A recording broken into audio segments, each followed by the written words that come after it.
Kashmir is an integral part of India. It will be an integral part of India forever. ఎందుకంటే ఎందుకు మాట్లాడుతున్నానంటే కశ్మీర్ పేరు కశ్యప మహర్షి మీద వచ్చింది.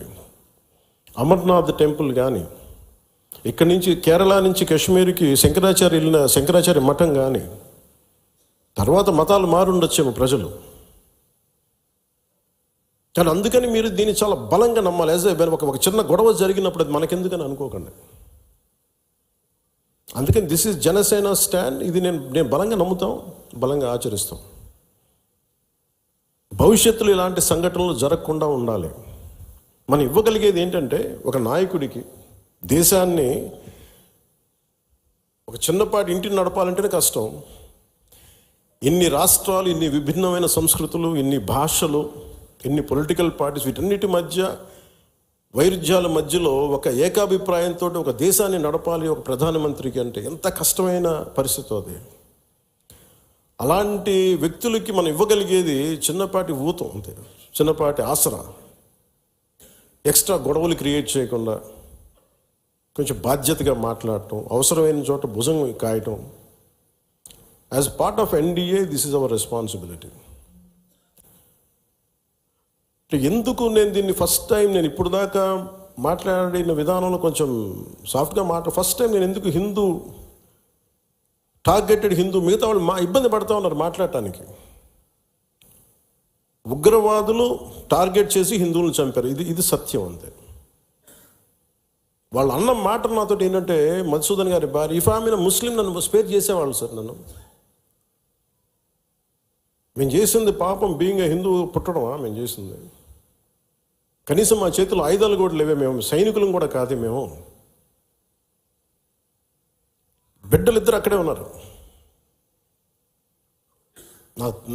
నేను ఆలోచించండి, ముందు నేను అనుకున్నాను ఆయన ఒక్కైనా వెళ్ళారేమో, అలా చనిపోయారేమో అనుకున్నాను. కానీ అయితే కుటుంబం అంతా ఉంది, ఇంకో ముగ్గురు, ఇంకో 2 ఫ్యామిలీస్ ఉన్నాయి.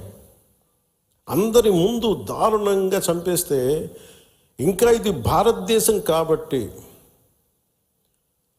చాలా 7 దశాబ్దాల తర్వాత మాట్లాడుతున్నాం మనం. కశ్మీర్ని 3 సార్లు, మన పాకిస్తాన్ని 3 సార్లు ఓడించాం. సహనం ఎక్కువైపోయింది మన దేశానికి. ఎందుకంటే కంట్రీ మనుషులే సహనం ఎక్కువ మనకి. ఏదైనా అతి చేస్తే మంచిది కాదు, అతి సహనం కూడా మంచిది కాదు, మితిమీరిన మంచితనం కూడా మంచిది కాదు. ఇష్టారాజ్యంగా వచ్చి కాల్ చేసి వెళ్ళిపోతాం అంటే మనం ఎందుకు కామ్గా ఉండాలి? మన జన సైనికుడు చనిపోయిన మన జన సైనికుడు మనలో ఎవరైనా కావచ్చు, అది నేను కావచ్చు, మీరు కావచ్చు, ఎవరైనా కావచ్చు. అది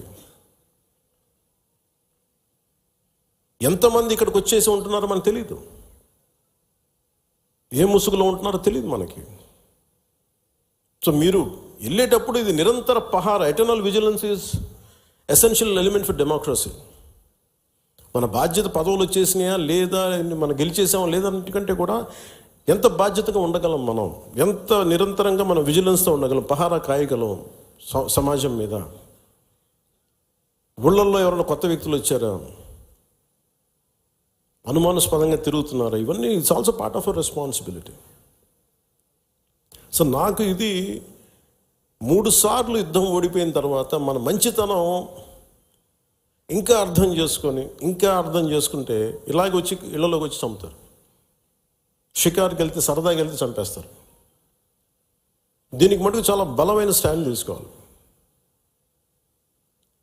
అందుకే నాయకులందరికీ కూడా, జన సైనికులందరికీ కూడా, వీరమలందరికీ కూడా ఇది ధైర్యంతో కూడుకున్న పని. ఉగ్రవాదులను ఎదుర్కోవడం అంటే ధైర్యంతో కూడుకున్న పని. Though we're a regional party, we didn't expand as on now, we confined only to state AP, కొంత తెలంగాణ. కానీ మన ఆలోచన విధానం జాతీయవాదం. ఇది మీరు బలంగా ఉండగలిగితేనే, రేపొద్దున యుద్ధ పరిస్థితులు రావచ్చు, రాకపోవచ్చు నాకు తెలియదు యాజ్ ఆన్ టుడే. బట్ కొన్ని 7 అంశాల మీద నిర్ణయాలు తీసుకున్నారు. ముందు వాటర్ ఆపారు. అంటే కొంతమంది మాట్లాడుతారు, కొంతమంది లీడర్స్, ఎంత లౌకికవాదం, ఎంత సెక్యులరిజం అంటే అందరికీ, ఎంత సెక్యులరిజం అయిపోయిందంటే అందరికీ. నేను అనేది మన కంట్రీ స్లోగనే సత్యమేవ జయతే. Unlike America, in God we trust అంట. 3 కోట్ల దేవతలు ఉన్న దేశాలలో మన సత్యాన్ని నమ్ముతాం, కానీ మన అమెరికాలాగా ఇన్ గాడ్ వి ట్రస్ట్ ఒక దేవుడిని పెట్టలేదు మన దేశంలో. We're beyond religion, we're beyond God. Truth is eternal. సత్యం అంటే ఏంటి? ఒక